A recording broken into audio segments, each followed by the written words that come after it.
जय माता दी मित्रों। दुर्गा सप्तशती अध्याय 10 में निशुंभ के वध का वर्णन किया गया है।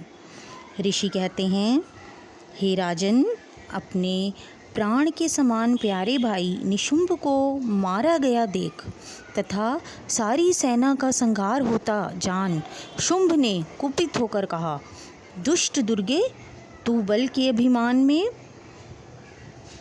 आकर झूठ मूठ का घमंड मत दिखा। तू बड़ी मानिनी बनी हुई है, किंतु दूसरी स्त्रियों के बल का सहारा लेकर लड़ती है। देवी बोली, ओ दुष्ट, मैं अकेली हूँ। इस संसार में मेरे सिवा दूसरी कौन है? देख, ये मेरी ही विभूतियाँ हैं, अतः मुझ में ही प्रवेश कर रही हैं। तदनंतर ब्रह्माणी आदि समस्त देवियाँ अंबिका देवी के शरीर में लीन हो गई। उस समय केवल अंबिका देवी ही रह गईं। देवी बोली, मैं अपनी ऐश्वर्य शक्ति से अनेक रूपों में यहाँ उपस्थित हुई थी।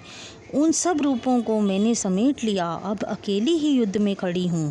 तुम भी स्थिर हो जाओ।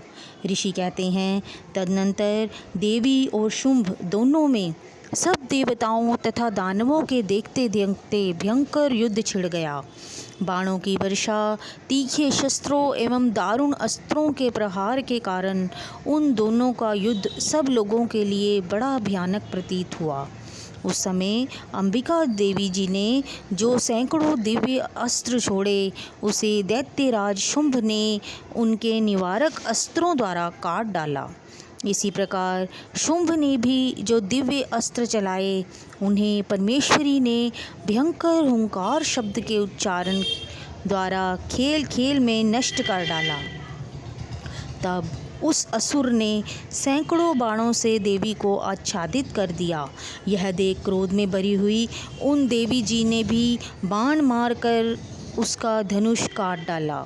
धनुष कट जाने पर फिर दैत्यराज ने शक्ति हाथ में ले ली, किंतु देवी ने चक्र से उसके हाथ की शक्ति को भी काट गिराया। तत्पश्चात दैत्यों के स्वामी शुंभ ने 100 चांद वाली चमकती हुई ढाल और तलवार हाथ में लेकर उस समय देवी पर धावा कर दिया। उसके आते ही चंडिका ने अपने धनुष से छोड़े हुए तीखे बाणों द्वारा उसकी सूर्य किरणों के समान उज्ज्वल ढाल और तलवार को तुरंत काट दिया।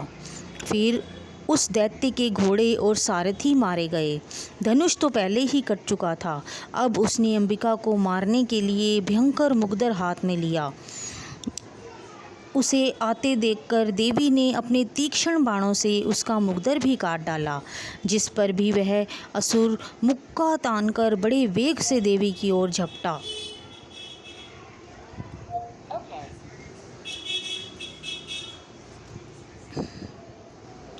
उस दैत्यराज ने देवी की छाती में मुक्का मारा। तब उन देवी ने भी उसकी छाती में एक थप्पड़ जड़ दिया। देवी का थप्पड़ खाकर दैत्यराज शुंभ पृथ्वी पर गिर पड़ा, किंतु पुनः पहले की तरह उठकर खड़ा हो गया। वह उछला और देवी को ऊपर ले जाकर आकाश में खड़ा हो गया। तब चंडिका आकाश में भी बिना किसी आधार के ही शुंभ के साथ युद्ध करने लगी। उस समय दैत्य और चंडिका आकाश में एक दूसरे से लड़ने लगे। उनका वह युद्ध सिद्ध और मुनियों को विस्मय में डालने वाला था। फिर अंबिका ने शुंभ के साथ बहुत देर तक युद्ध करने के पश्चात उसे पृथ्वी पर पटक दिया, और पटके जाने के बाद वह पृथ्वी पर आने के बाद दुरात्मा दैत्य पुनः चंडिका का वध करने के लिए उनकी ओर बड़े वेग से दौड़ा। तब समस्त दैत्यों के राजा शुंभ को अपनी ओर आते देखकर देवी ने त्रिशूल से उसकी छाती भेद दी।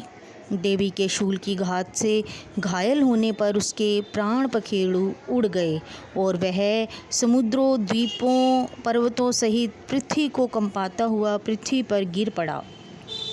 उस दुरात्मा के मारे जाने पर संपूर्ण जगत प्रसन्न एवं पूर्ण स्वस्थ हो गया। पहले जो उत्पात सूचक उल्कापात होते थे, वह सब शांत हो गए। उस समय शुंभ की मृत्यु के बाद संपूर्ण देवताओं का हृदय हर्ष से भर गया। दूसरे गंधर्व गाने लगे, अप्सराएं नाचने लगी। अग्निशाला की बुझी हुई आग अपने आप प्रज्वलित हो उठी। इस प्रकार श्री मार्कंडेय पुराण में सावर्णिक मनवंतर की कथा के अंतर्गत देवी महात्म्य में शुंभ वध नामक 10वां अध्याय संपूर्ण हुआ। बोलिए श्री दुर्गा माता की जय।